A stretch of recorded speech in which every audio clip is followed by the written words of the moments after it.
Yang pertama, pemirsa, kebakaran terjadi di toko kayu dan kusen yang berada di Jalan Haji Ilyas, Bekasi Selatan, Jawa Barat.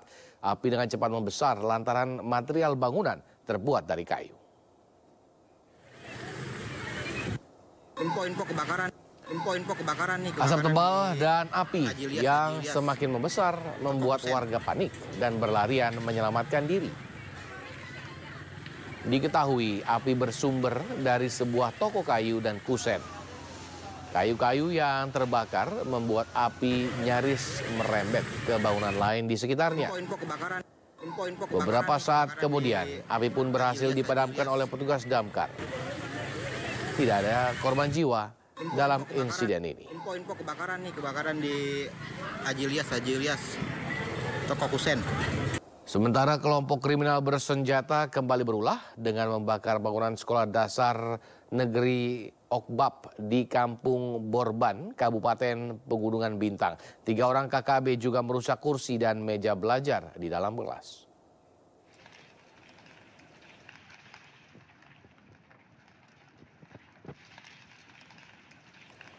Bangunan sekolah dasar negeri Okbab diduga dibakar oleh kelompok kriminal bersenjata atau KKB Bintang Timur. Tindakan ini dilakukan oleh 3 orang yang diduga kelompok tersebut. Mereka membakar kursi di dalam ruang kelas sekolah. Untuk mengantisipasi terjadinya tindakan serupa, aparat keamanan meningkatkan patroli dan personil di beberapa titik. Tidak ada korban akibat peristiwa ini, namun kerugian ditaksir mencapai ratusan juta rupiah.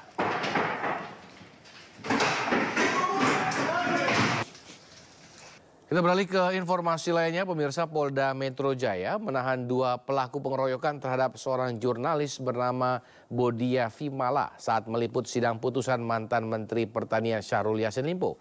Meski demikian, polisi masih mendalami motif penganiayaan.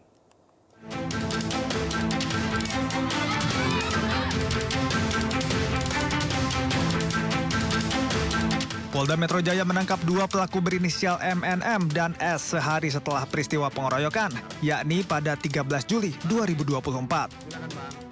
Penangkapan dilakukan setelah polisi mengecek CCTV di Pengadilan Tipikor, Jakarta. Polisi juga masih mendalami motif penganiayaan. Tadi kami sudah sampaikan pagi hari bahwa perkembangan penanganan kasus dugaan pemukulan terhadap rekan kita yang berprofesi sebagai jurnalis, saudara B, itu sudah dilakukan penahanan terhadap 2 tersangka, ya, sudah kami jelaskan tadi pagi. Perannya masing-masing memukul dan satu lagi memukul serta merusak kamera. Sebelumnya, kericuhan terjadi saat terpidana kasus korupsi Kementerian Pertanian Syahrul Yassin Limpo hendak keluar dari ruang sidang usai pembacaan vonis pada Jumat 12 Juli 2024.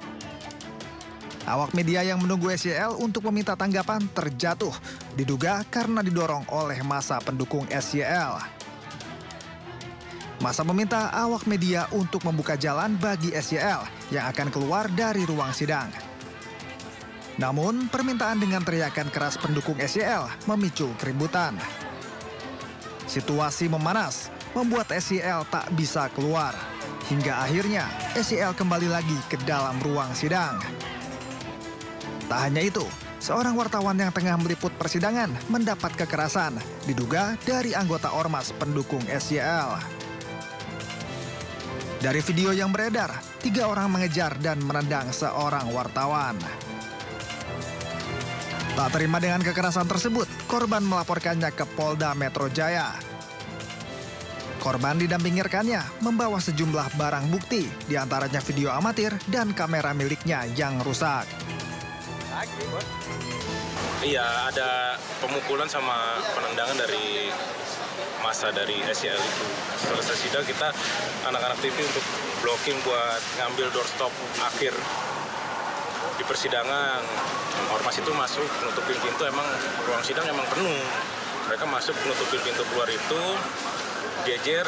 Kita udah sepakat sama ormas itu, tapi pas SYL keluar itu mereka itu langsung desak-desakan keluar, dorong, ya bikin chaos lah. Akibat kericuhan yang terjadi, peralatan kamera milik sejumlah wartawan juga alami kerusakan. Tim Liputan, iNews melaporkan. Untuk melepaskan pemohon dari tahanan.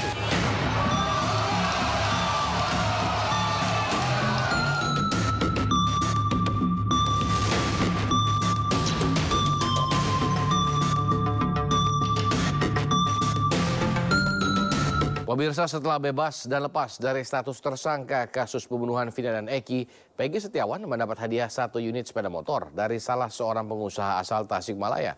Tak hanya itu, Saka Tatal, narapidana kasus kematian Vina dan Eki yang kini sudah bebas, juga mendapat hadiah sepeda motor dari netizen.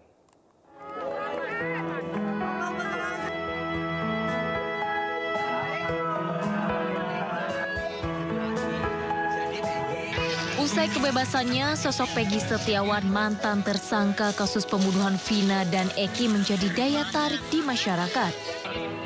Banyak warga berbondong-bondong mendatangi kediaman Peggy untuk sekadar mengucapkan selamat dan melihat sosoknya dari dekat. Bahkan, Peggy juga kebanjiran hadiah dari berbagai pihak yang simpatik dan mendukungnya selama ini. Salah satunya hadiah sepeda motor yang diberikan salah seorang pengusaha asal Tasikmalaya. Raut muka bahagia langsung terpancar usai Peggy menerima hadiah serta langsung membawanya pulang ke rumah. Peggy mengaku sejak motornya disita Polda pada 2016 silam, ia tidak memiliki motor lagi. Peggy pun akan memanfaatkan motor ini untuk transportasi bekerja. Perihal motor ini rencana saya akan pakai buat sehari-hari, buat bekerja di Cirebon, ataupun bisa saya pakai buat pulang pergi ngantar sekolah. Ya, soal itu saya alhamdulillah sangat berterima kasih banget. Masih nggak nyangka aja, hampir kurang lebih 1 minggu, masyarakat antusiasmenya sangat luar biasa. Mereka sangat mendukung saya, mendoakan saya. Hingga hari ke-7 kebebasannya, suasana rumah Peggy Setiawan masih terus didatangi warga, termasuk yang datang dari luar Cirebon.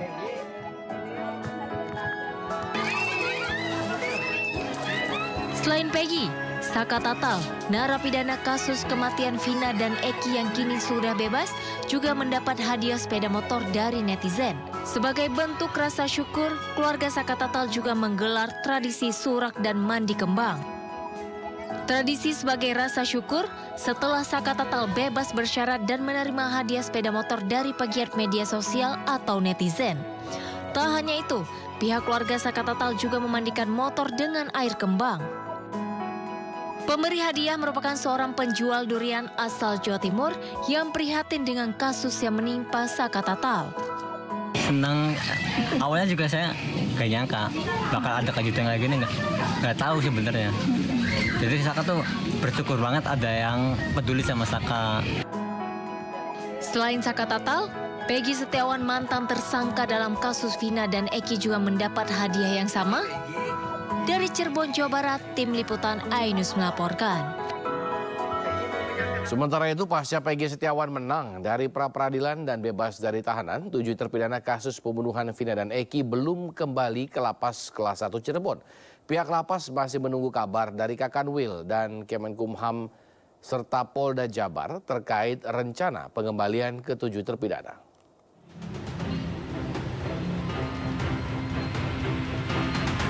Pasca putusan sidang pra-peradilan Peggy Setiawan, 7 terpidana kasus pembunuhan Vina dan Eki belum dikembalikan ke lapas Kesambi Cirebon. Saat ini, ke-7 terpidana masih berada di 3 lapas yang ada di Bandung. Sebelumnya, ke-7 terpidana dibawa ke Polda Jawa Barat pada tanggal 22 Mei 2024 lalu. Ketujuhnya dipindahkan untuk kepentingan penyelidikan terkait ditangkapnya Peggy Setiawan atas kasus pembunuhan Vina dan Eki. Betul bahwa sampai saat ini 7 napi kasus Vina masih ada di Bandung. Bahwa keberadaan mereka di Bandung tentunya kami memindahkan ke sana. Itu merupakan hasil koordinasi antara kantor wilayah dengan Polda Jawa Barat. Nah, hasil koordinasi itu kita laksanakan. Jadi kami hanya melaksanakan hasil koordinasi saja. Bahwa sampai saat ini mereka belum dikembalikan di sini, yang jelas belum ada perintah lebih lanjut terkait dengan itu. Saat ini pihak Lapas Kelas 1 Kesambi masih menunggu kabar dari Kakanwil dan Kemenkumham serta pihak Polda Jabar terkait rencana pengembalian ke-7 terpidana tersebut. Dari Cirebon, Jawa Barat, To Iskandar, iNews melaporkan. Pemirsa, mantan terpidana kasus pembunuhan Vina, Saka Tatal meminta mantan Bupati Purwakarta, Deddy Mulyadi, bersaksi dalam sidang peninjauan kembali 24 Juli mendatang. Kesaksian Deddy diyakini akan menjadi bukti baru untuk membuktikan dirinya tidak bersalah.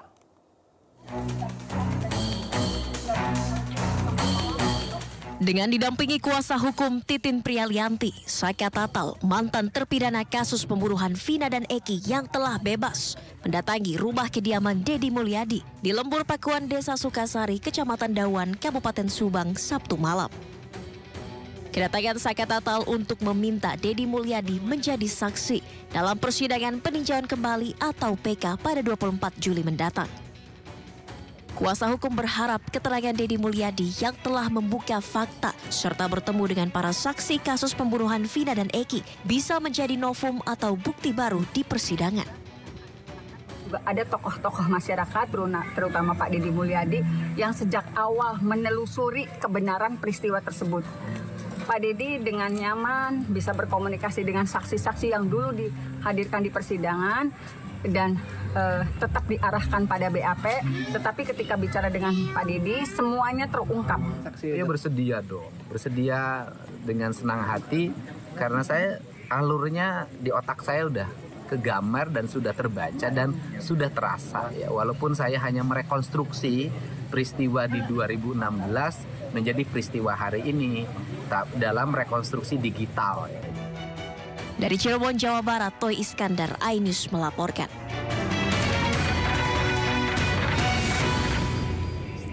Ya, mantan Ketua RT 2 Karya Bakti Kota Cirebon, Jawa Barat, Abdul Pastren kembali muncul ke publik. Abdul Pastren muncul bersama anak lelakinya, yakni Muhammad Nadratul Kafi.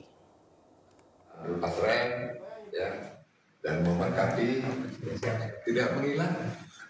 Ada di sini, sehat walafiat, walaupun sehatnya tidak seperti kita, karena masih ada rasa sedikit kurang nyaman. Ya, jadi jangan netizen bilang-bilang melarikan diri, itu nggak benar. Video kuasa hukum Brigjen Pol Purnawirawan Siswandi bersama Abdul Pastren dan anaknya Muhammad Nadratul Kafi muncul, di mana dalam video ini disebutkan bahwa Abdul Pastren tidak menghilang atau menghindar. Informasi mengenai hilangnya Abdul Pastren tidak benar.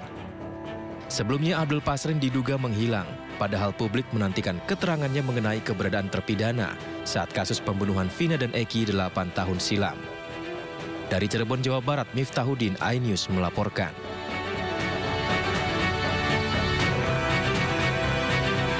Sementara itu, semenjak kasus pembunuhan Vina dan Eki kembali mencuat, keberadaan Ibtu Rudiana dipertanyakan. Publik menunggu penjelasan Ibtu Rudiana mengenai kasus pembunuhan putranya Eki.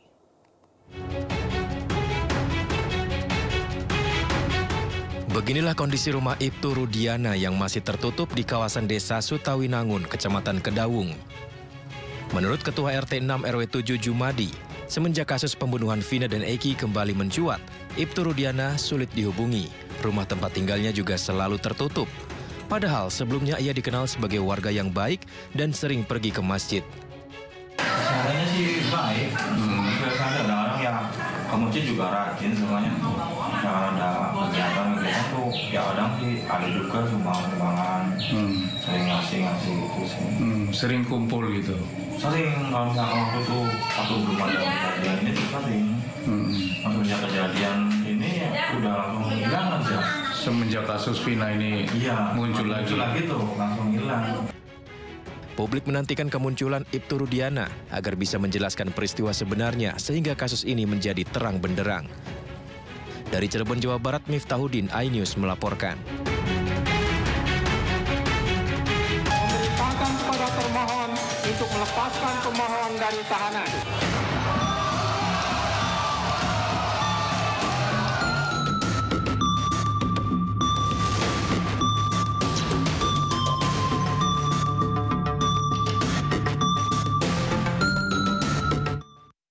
Ya, dari kasus penembakan terhadap calon Presiden Donald Trump, apakah membuat Indonesia turut memperketat pengamanan terhadap Presiden Joko Widodo? Untuk mendalami hal ini lebih lanjut, kita telah tersambung dengan Ketua DPP Partai Perindo Bidang Hubungan Luar Negeri, Dea Salsabila, dan juga tenaga ahli utama Deputi 4 Kantor Staf Kepresidenan, Bang Ali Mukhtar Ngabalin. Selamat sore, Bang Ali dan Mbak Dea. Samuel, selamat sore. Assalamualaikum warahmatullahi wabarakatuh. Waalaikumsalam warahmatullahi wabarakatuh. Bang Ali, saya ingin ke Bang Ali dulu, Mbak Dea tahan dulu ya. Bang Ali, ini penembakan penyerangan terhadap Donald Trump. Seperti apa reaksi istana terutama terkait pengamanan di istana sendiri? Ya, terima kasih. Pertama, Bapak Presiden telah mengirimkan pesan atas peristiwa ini mencederai demokrasi. Kemudian beliau juga menyampaikan simpatik kepada Donald Trump. Teman-teman KBRI di Amerika Serikat telah meneruskan pesan atas peristiwa yang sungguh sangat mengejutkan kita semua. Meskipun untuk Amerika bukan hal yang baru, ya. Tapi dalam proses demokrasi seperti hari ini, Bapak Presiden sungguh sangat menyedihkan terjadinya peristiwa ini. Dan bagi pengamanan Presiden, tentu teman-teman di pasukan pengamanan Presiden bukan setiap hari tapi setiap jam melakukan evaluasi, ya, dari satu kunjungan ke kunjungan yang lain. Begitu juga kepada Wakil Presiden dan maupun kepada Presiden terpilih. Karena peristiwa Amerika yang terjadi pada Donald Trump ini juga harus menjadi perhatian serius bagi semua negara-negara yang mengembangkan sistem dan pola demokrasi di negara-negara itu. Demikian. Oke, Bang Ali, evaluasi ini seperti apa? Karena memang kita tahu Amerika itu kan punya Second Amendment, jadi mereka berhak untuk memiliki senjata api yang memang akses kepada senjata api itu sangat mudah di sana. Dan di Indonesia sendiri memang tidak memiliki hal tersebut. Evaluasi seperti apa kepada pengamanan Presiden akibat insiden ini? Karena memang juga kita ketahui Pak Jokowi bahkan ketika menjadi gubernur itu sudah sangat memusingkan para pengawalnya sendiri karena bisa tiba-tiba ngibrit sendirian seperti itu kan waktu itu sempat jadi pro dan kontra. Bang Ali, seperti apa Bang Ali? Ya, satu yang sangat patut kita syukuri karena Indonesia tidak punya regulasi tentang kebebasan untuk orang bisa mendapatkan senjata api dengan gampang. Karena itu juga sangat akan membantu pasukan pengamanan Presiden. Tapi demikian tentu standar pengamanan bagi Presiden Joko Widodo, Wapres, Presiden terpilih dan Wakil Presiden tentu saja punya mekanisme, punya sistem, punya standar yang telah teruji, ya, telah teruji bagi Pas Pampres di Indonesia ini. Tapi saya ingin mengatakan bahwa tadi saya koordinasi, teleponan, bicara juga sama teman-teman di Pas Pampres, mau ada peristiwa yang terjadi pada Donald Trump di Pennsylvania ini maupun tidak, sudah menjadi standar operasional yang dilakukan oleh Pas Pampres untuk pengamanan Presiden dan Wakil Presiden. Sekarang sudah ada Presiden terpilih, itu sudah punya standar tersendiri. Jadi tentu saja dengan peristiwa ini kita sangat bersyukur juga karena teman-teman di Pas Pampres selalu siap untuk itu.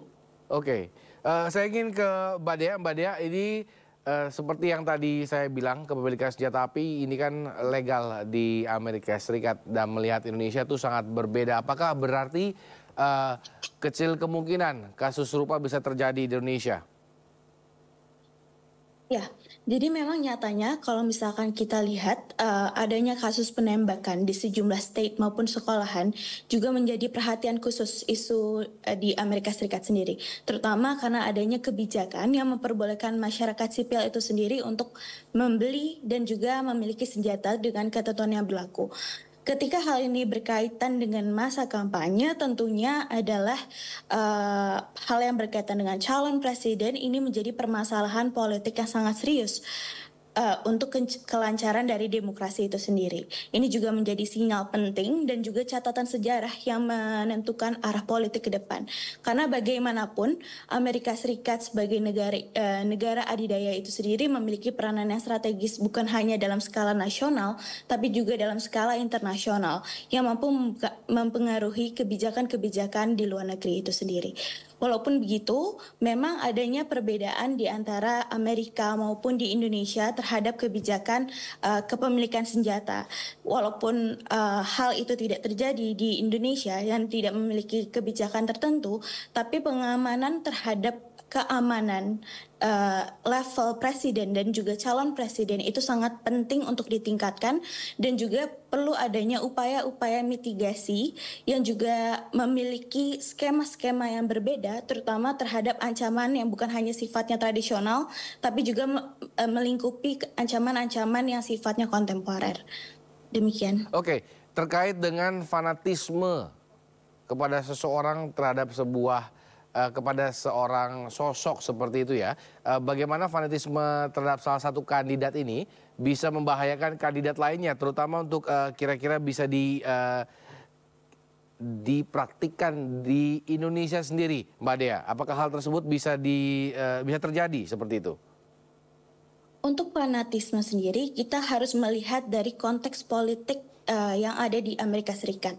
Mereka memang terpolarisasi menjadi dua, kubu antara Demokrat dan juga Republikan, yang mana itu juga memiliki catatan sejarah yang bakal berbeda dengan Indonesia dalam konteks fanatisme terhadap calon presiden itu sendiri. Sehingga apakah hal tersebut juga mungkin dapat menjadi pembelajaran bagi Indonesia? Tentu jadi pembelajaran. Cuma dalam konteks ini kita harus melihat bahwa Indonesia itu juga memiliki perbedaan dalam sistem demokrasi sehingga hal yang terjadi yang mungkin terjadi di Indonesia akan lebih unik dan memiliki perbedaan itu sendiri. Oke, Bang Ali kalau nggak salah, tolong dikoreksi. Dulu salah satu orang penting yang terkena ancaman itu adalah Pak Wiranto kalau nggak salah ya, yang benar sampai ditusuk seperti itu. Itu kan bisa miss seperti itu. Nah, apa mitigasi yang dilakukan oleh Pas Pampres dan juga pemerintah terkait dengan hal ini? Karena apakah besok-besok kalau memang nanti kan kita kan berganti presiden Pak Prabowo seperti itu, apakah akan berubah cara bermainnya atau bagaimana, Bang Ali? Ya, jadi peristiwa Pak Wiranto itu juga kan kemudian menjadi perhatian penting bagi Pas Pampres kepada khususnya Bapak Presiden dan Wakil Presiden. Tapi khusus kepada Pak Wiranto, maka dari kantor staf Presiden juga baik kepada pengawal-pengawal para pejabat itu juga mendapatkan perhatian dari kepolisian negara untuk tetap memberikan semua pejabat-pejabat penting yang memiliki pengawalan. Ya, ada pengawal pribadi atau ajudan dan lain-lain juga memitigasi tadi istilah dia tadi adalah bagaimana melakukan memitigasi agar semua pejabat-pejabat pemerintah, pejabat negara itu adalah orang-orang yang memang mendapatkan perhatian dari sisi security. Apapun alasan dan cerita seperti hari ini yang terjadi pada Donald Trump itu memberikan peringatan penting bagi untuk pejabat kepala negara, kepala pemerintahan, Perdana Menteri, Presiden, dan lain-lain. Gitu. Oke, terakhir untuk sore ini ke Mbak Dea terkait dengan bahwa ada narasi di publik Amerika Serikat sendiri, apalagi di sosmednya bahwa ada teori konspirasi bahwa ini disengaja dalam arti playing victim seperti itu.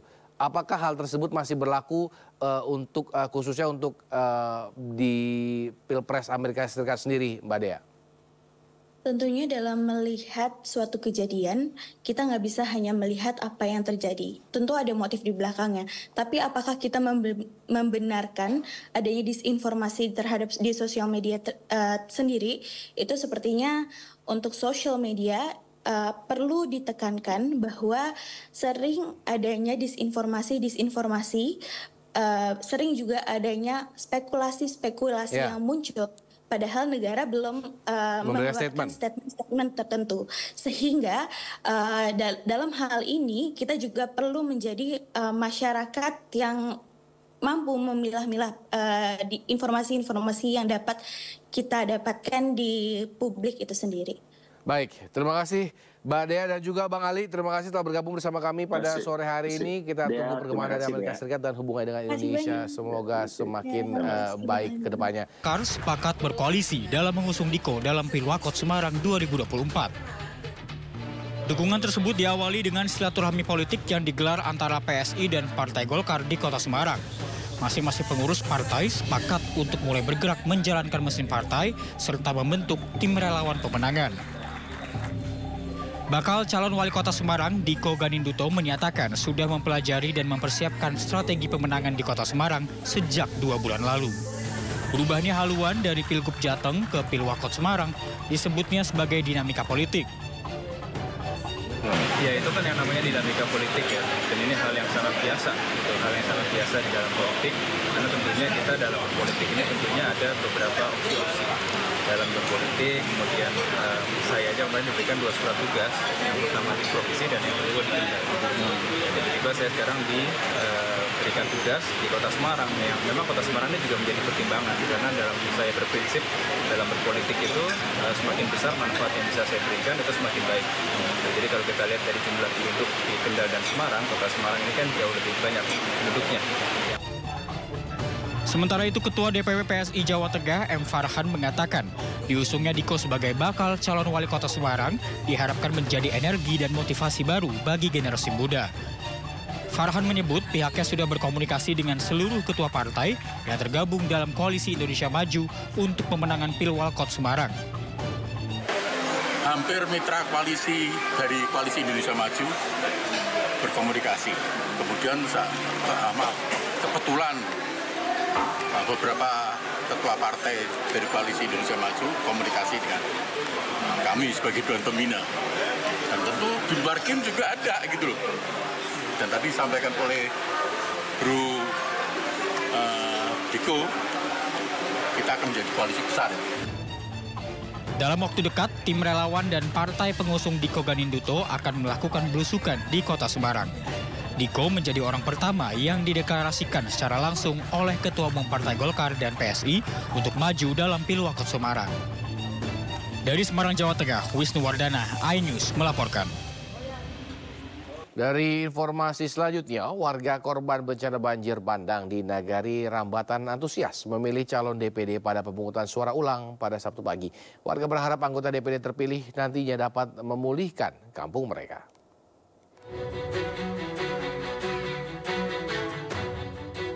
Inilah TPS 21, tempat pemungutan suara ulang DPD RI Provinsi Sumatera Barat bagi warga Jorong Panti dan Pabalutan di Nagari Rambatan, Tanah Datar. Di TPS ini terdapat sebanyak 224 pemilih yang terdiri dari warga Kampung Jao, Sopan, dan Cumalagi. Seluruh pemilih di TPS ini merupakan korban bencana banjir bandang pada 11 Mei lalu. Untuk bisa menggunakan hak suara, mereka harus menempuh perjalanan sejauh 4 km terkhusus bagi warga Kampung Jao. Meski jauh, warga tetap antusias untuk datang ke TPS. Warga berharap anggota DPD terpilih nantinya dapat memberikan pemulihan terhadap kampung mereka yang terdampak bencana banjir bandang. Mengharap kami, kalau seandainya ada jabatan yang di atas, kami mengharapkan bantuan dari Pak kami. Ya, itu daerah terdampak bencana kemarin ya? Iya, kena. Yang kena. Di sini yang memilih dari jauh, Magi dan Sopan. Ya, Sopan itu berapa jumlah DPT? DPT-nya 224. 24. Kalau sampai hingga pukul 9 ini bagaimana partisipasinya? Kenapa? Bagaimana partisipasinya hingga pukul 9 ini? Agak sedikit kurang dari dibanding pileg. Menurut data KPPS, hingga pukul 9 Sabtu pagi, partisipasi pemilih masih rendah dan jauh berkurang dibandingkan pemilu Februari lalu. Meski demikian, hingga akhir pencoblosan diyakini warga akan terus berdatangan ke TPS untuk menggunakan hak suara mereka. Dari Kabupaten Tanah Datar, Sumatera Barat, Agung Sulistyo, iNews melaporkan. Ke informasi selanjutnya, pemirsa, jumlah pendaftar calon pimpinan dan Dewan Pengawas Komisi Pemberantasan Korupsi dinilai turun drastis. Menurut data Pansel KPK hingga H-1 atau 14 Juli kemarin, pendaftar Capim KPK sejumlah 160 orang dan Dewas 121 orang. Jumlah para pendaftar lembaga anti rasuah ini dinilai jauh menurun dibandingkan tahun-tahun sebelumnya. Dari catatan sebelumnya, tahun 2019 lalu, pendaftar Capim KPK mencapai 376 orang. Menurut para pengamat, salah satu penyebab sepinya peminat untuk memimpin lembaga pemberantasan korupsi ini adalah posisi KPK yang saat ini sulit berada dalam posisi independen. Pendaftaran Capim dan Dewas KPK akan dibuka hingga Senin malam.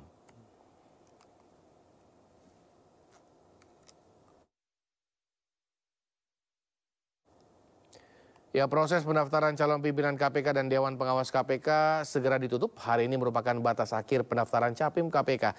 Untuk membahasnya sudah bergabung bersama kami Ketua DPP Partai Perindo Bidang Hukum dan HAM, Mas Tama S. Langkun.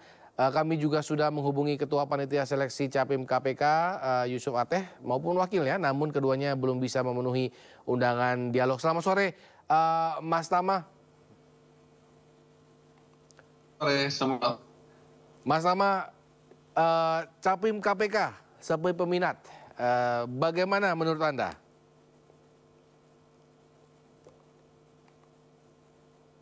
Mas Tama,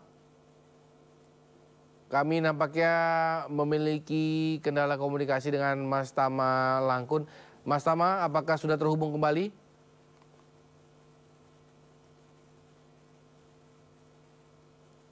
Mas Tama? Mas Tama, apakah sudah terhubung kembali dengan kami di Sindo Sore?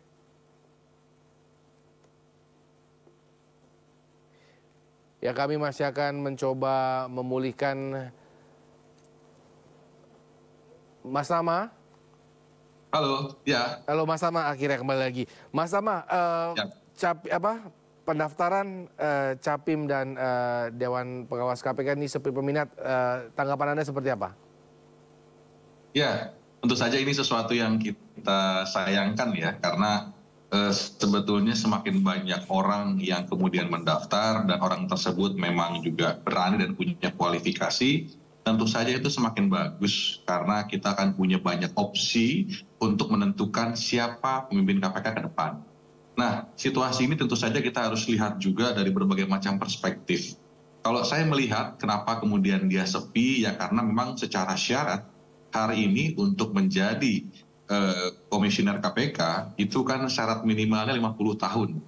Jadi memang orang-orang yang kemudian usianya 40 tahun ke atas, kemudian dia memang punya kemampuan, kapasitas, komitmen, itu kemudian dia nggak bisa masuk. Karena satu sisi usianya sekarang batasnya makin tinggi, jadi 50 tahun. Itu mungkin yang pertama. Nah yang kedua, kenapa kemudian peminat, mungkin juga ini ada hubungannya dengan persepsi-persepsi yang kemudian selama ini terbangun soal independensi dan lain sebagainya. Tentu saja ini sebetulnya juga harus kita sama-sama jaga, sama-sama kita kawal agar KPK ke depan bisa mendapatkan pimpinan yang memang bagus dan bisa meningkatkan prestasi KPK di kemudian hari.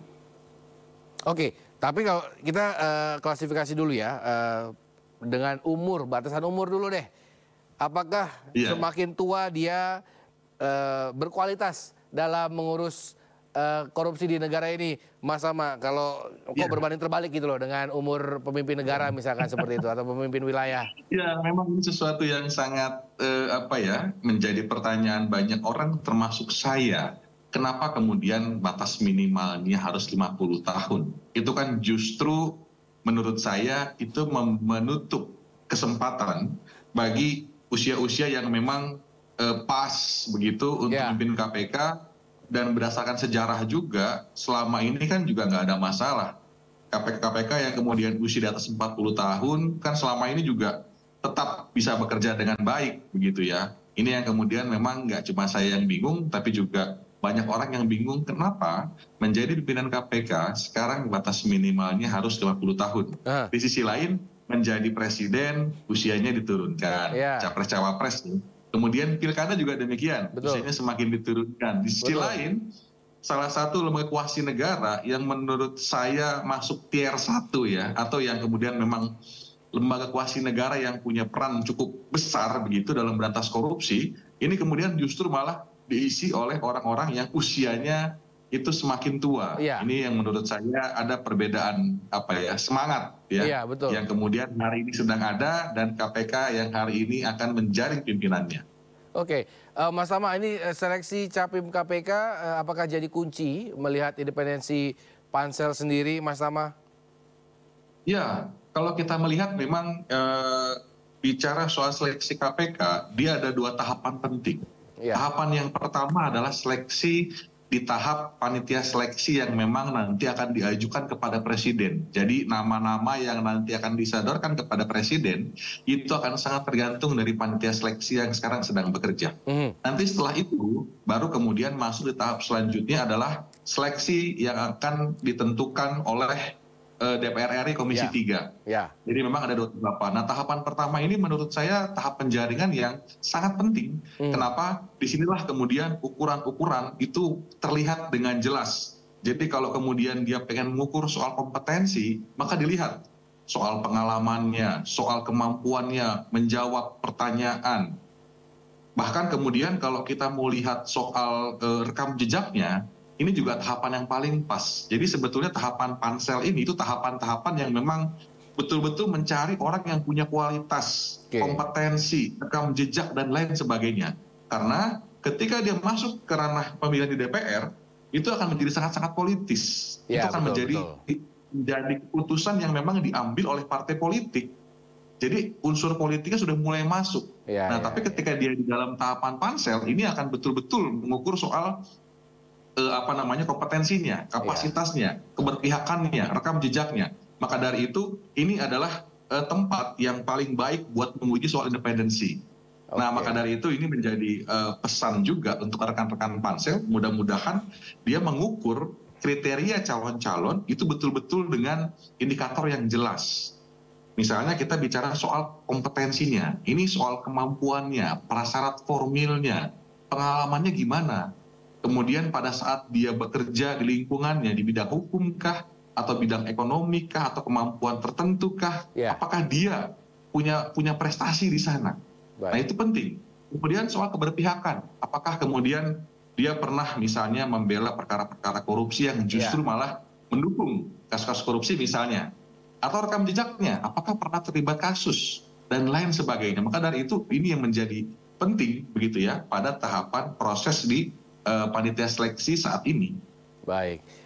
Mas Tama, saya masih ingin ngobrol banyak, tapi nampaknya waktu juga yang harus menyudahi perbincangan kita pada sore hari ini. Tapi yang pasti adalah yang mungkin penting kali ya, bahwa sebenarnya umur itu mungkin harus lebih muda kali ya, biar bisa ngimbangin gitu loh ceritanya. Kan begitu ya Mas Tama ya? Harapan kita semangat mudanya harus tetap dipelihara untuk menjaga lembaga kuasi negara seperti KPK yang saat ini sangat penting mengawal demokrasi dan pemberantasan korupsi. Baik, terima kasih Mas Tama telah bergabung bersama kami sore hari ini. Kita tunggu perkembangan dari pemilihan pimpinan-pimpinan baru KPK. Selamat sore Mas Tama. Selamat sore. Terima kasih Anda masih bersama dengan kami. Pemirsa, pemerintah memberi izin hak guna usaha atau HGU bagi investor di IKN dalam waktu paling lama mencapai 190 tahun. Pemberian HGU 190 tahun ini akan diberikan dalam 2 siklus dan dilakukan evaluasi dalam 5 tahun setelah pemberian hak siklus pertama dengan sejumlah persyaratan. Pemerintah memberi izin hak guna usaha atau HGU bagi investor di IKN dalam jangka waktu paling lama mencapai 190 tahun. Hal tersebut tertuang dalam Perpres nomor 75 tahun 2024 tentang percepatan pembangunan Ibu Kota Nusantara yang ditandatangani Presiden Jokowi 11 Juli lalu. Dalam pasal 9 ayat 2A Perpres nomor 75 tahun 2024 menyebut pemberian HGU diberikan dalam 2 siklus. Pertama, jangka waktu paling lama 95 tahun dan bisa diperpanjang untuk siklus kedua dengan masa yang sama. Selain pemberian HGU selama 190 tahun, Perpres tersebut juga mengatur pemberian hak guna bangun atau HGB untuk jangka waktu paling lama 160 tahun. Pemberian HGB diberikan dalam 2 siklus, yakni siklus pertama untuk jangka waktu paling lama 80 tahun dan dapat diberikan untuk siklus kedua dengan jangka waktu yang sama. Nantinya Otorita IKN akan melakukan evaluasi dalam 5 tahun setelah pemberian hak siklus pertama dengan sejumlah persyaratan. Di antaranya, tanah masih diusahakan dan dimanfaatkan dengan baik sesuai dengan keadaan sifat dan turunan pemberian hak. Seperti yang tertuang dalam pasal 9 ayat 4 Perpres nomor 75 tahun 2024. Seperti diketahui, pemberian HGU hingga 190 tahun juga tertuang dalam pasal 16A Undang-Undang nomor 21 tahun 2023 tentang perubahan atas Undang-Undang nomor 3 tahun 2022 tentang Ibu Kota Negara.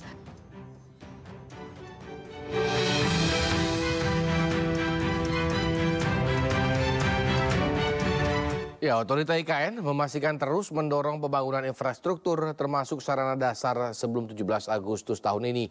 Meski terdapat kendala non-teknis, pemerintah tetap berupaya menuntaskan target pembangunan IKN saat ini. Otorita Ibu Kota Nusantara memastikan pengerjaan sarana dasar di pusat pemerintahan IKN terus dilakukan. Meski mendapat kendala non-teknis seperti cuaca yang tak mendukung, Otorita IKN yakin dapat menuntaskan pembangunan sarana dasar seperti air dan listrik sebelum Agustus.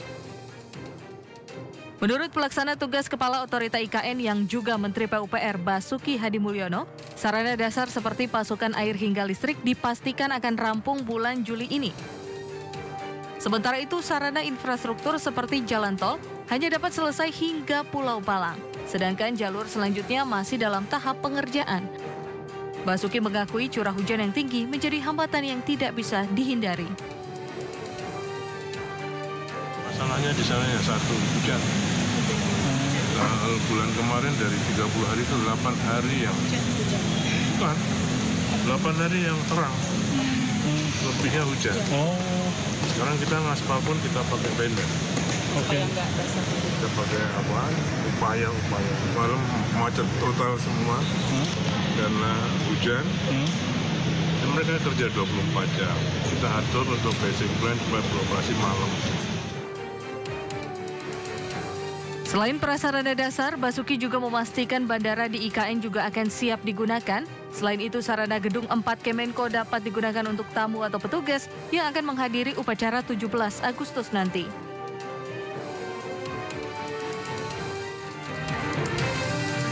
Ya, kawasan ekonomi khusus Batam dan Bintan akan mendapat pesaing serius di kawasan Asia Tenggara atau lebih tepatnya zona ekonomi khusus Johor di Malaysia dan Singapura.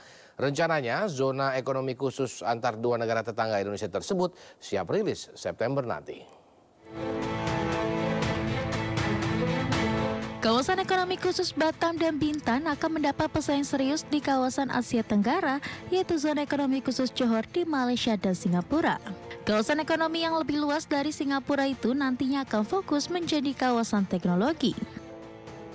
Sekretaris Kementerian Koordinator Bidang Perekonomian sekaligus Ketua Tim Pelaksana Dewan Nasional Kawasan Ekonomi Khusus, Susi Wiono Mugiarso mengklaim pihaknya sudah mempersiapkan diri menghadapi kawasan khusus tersebut. Pihaknya sudah menyiapkan konsep KEK, klaimnya untuk bisa bersaing secara global. KEK Batam dan Bintan akan terus dilakukan evaluasi secara berkala agar tetap kompetitif. Nanti akan ada penambahan insentif di kawasan tersebut serta dukungan lainnya, seperti dukungan infrastruktur serta kemudahan berusaha yang lainnya. Hingga semester 1 2024 realisasi investasi KEK Batam Bintan 23 triliun rupiah dan menyerap 11.000 orang pekerja. Selain itu sudah terdapat 2 usulan KEK lainnya di Batam dan Bintan, yakni KEK NIPA dengan kegiatan usaha, pengolahan dan logistik, serta usulan KEK Pariwisata Kesehatan Internasional Batam.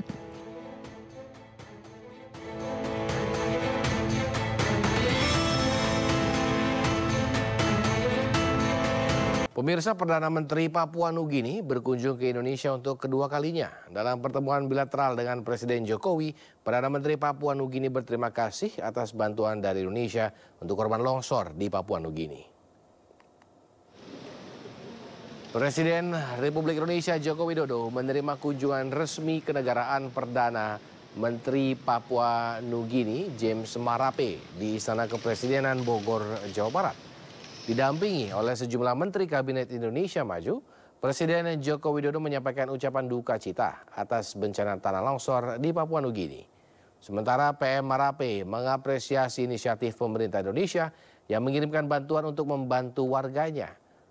Pekan lalu, Indonesia mengirimkan bantuan ke Papua Nugini untuk korban longsor senilai 18 miliar rupiah dalam bentuk obat-obatan, makanan tambahan, dan alat higienis.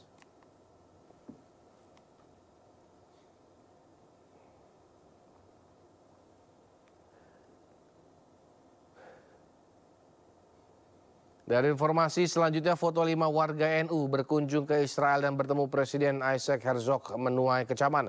Kecaman datang dari banyak pihak karena kunjungan tersebut dinilai tak mengindahkan keprihatinan Indonesia yang mengecam aksi Israel menggempur Gaza.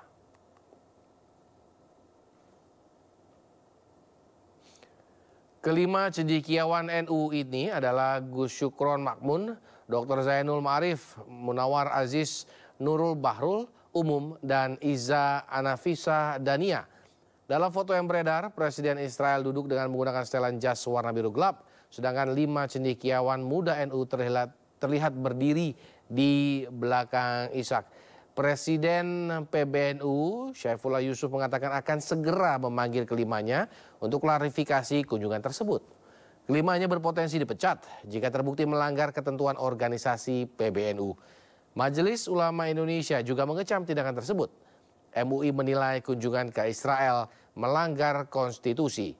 Selain itu, MUI juga melihat tindakan itu melukai hati umat Islam Indonesia yang prihatin dengan kondisi di Palestina.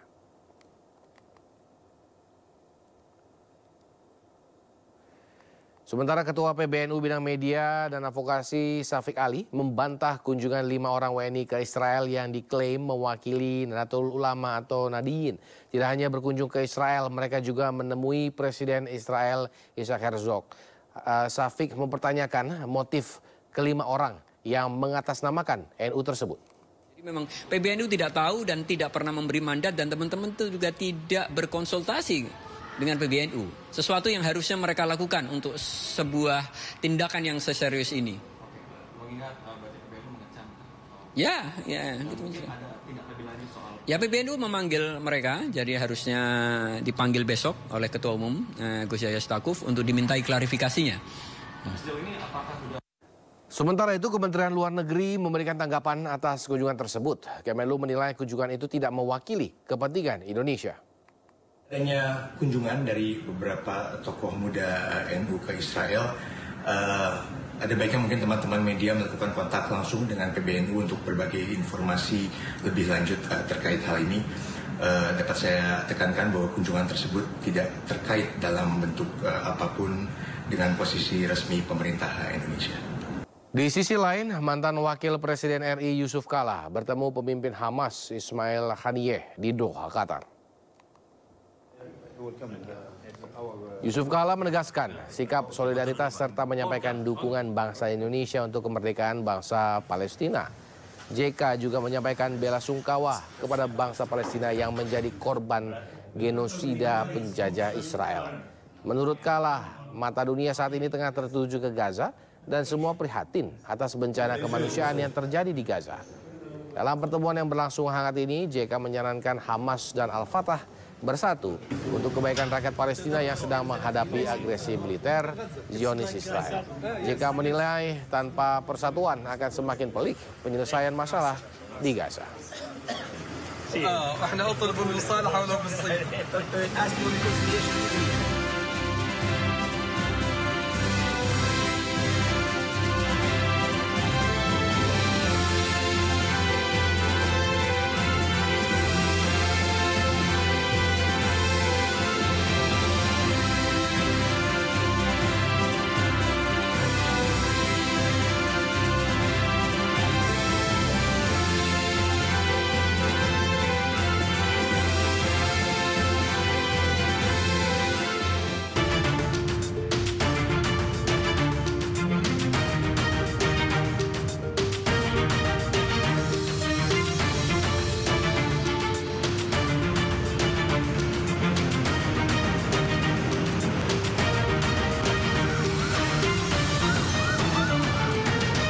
Terima kasih Anda masih bersama kami di Sindo Sore, dan pemirsa, saatnya kita simak pantauan arus lalu lintas sore ini, di mana kami telah terhubung dengan Brigadir Treslinda dari ANTMC Polri yang berada di kawasan Kota Kasablanka, Jakarta Selatan. Selamat sore, Brigadir Treslinda. Bagaimana pantauan arus lalu lintas dari tempat Anda melaporkan? Silakan.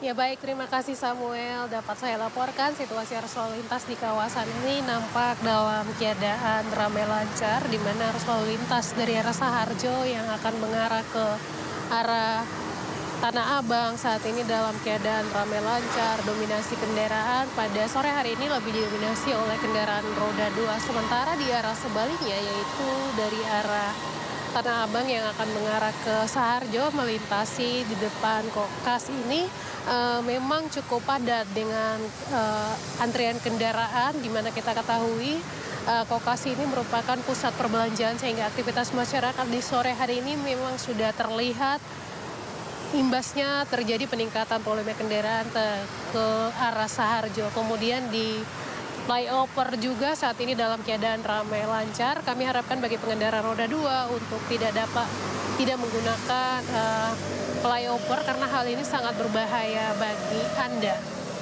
Kemudian kami juga mengharapkan Anda untuk selalu berhati-hati, jaga jarak aman kendaraan Anda, dan juga tetap utamakan keselamatan dalam berkendara.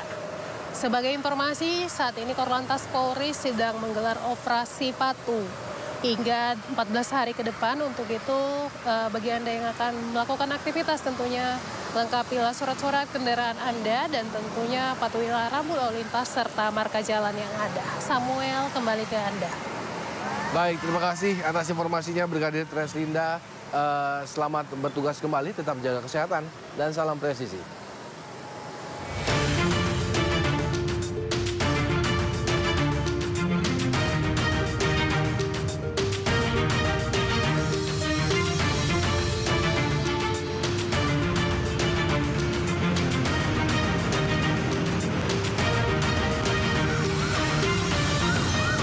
Pemirsa, Ketua Umum PSSI Erick Thohir menemui Kapolri Jenderal Listio Sigit Prabowo di Mabes Polri membahas pengamanan pelaksanaan Piala Presiden 2024 yang akan mulai digelar 19 Juli mendatang. Dan berikut kutipan keterangan pers Ketua Umum PSSI Erick Thohir dan Kapolri Jenderal Listio Sigit Prabowo. Tentu bersamaan dengan koordinasi terakhir, hari ini juga saya bersama Pak Ara dan Pak Sumarji melaporkan mengenai kegiatan Piala Presiden yang dimana banyak sekali klub-klub di saat-saat sebelum liga ini mulai coba mendorong adanya pramusim lah, istilahnya uji coba di antara mereka. Dan tentu PT LIB panitia nanti juga akan press conference jam 1.30-an untuk menyampaikan detailnya. Jadi nanti untuk detailnya di sana. Tetapi hari ini yang kita pastikan Bapak Kapolri dan Pak Ara, kita akan memastikan Piala Presiden juga akan kita kawal dengan baik, dan tentu mohon daripada semua pihak bisa mendukung Piala Presiden ini yang akan pembukaannya dilakukan di Bandung tanggal 19 pukul 3 sore. Dan kita sepakat bahwa kita mendukung apa yang menjadi kebijakan FIFA untuk mempersiapkan persepak bolaan Indonesia agar betul-betul mengikuti standar FIFA. Hari ini kita melaksanakan rapat untuk mempersiapkan bagian dari event yang sudah dipersiapkan pramusim, yaitu Piala Presiden, dan tentunya kami Polri akan ikut mengawal proses penyelenggaraannya. Izin sudah kita keluarkan dan selanjutnya tentunya kita akan mengikuti mengamankan event yang sudah ditentukan waktu dan tanggalnya serta apa yang menjadi kebijakan FIFA sehingga semuanya ke depan bisa berjalan dengan baik sesuai dengan rencana jangka menengah panjang dari PSSI dalam mempersiapkan persepak bolaan Indonesia. Tentunya tidak ada pengaturan skor. Itu sangat penting yang menjadikan value dan menjadikan role model. Dan hadiahnya paling tinggi di Indonesia. Untuk juara 1 itu 5 miliar rupiah. Saya pikir belum ada turnamen ya Pak Erik ya.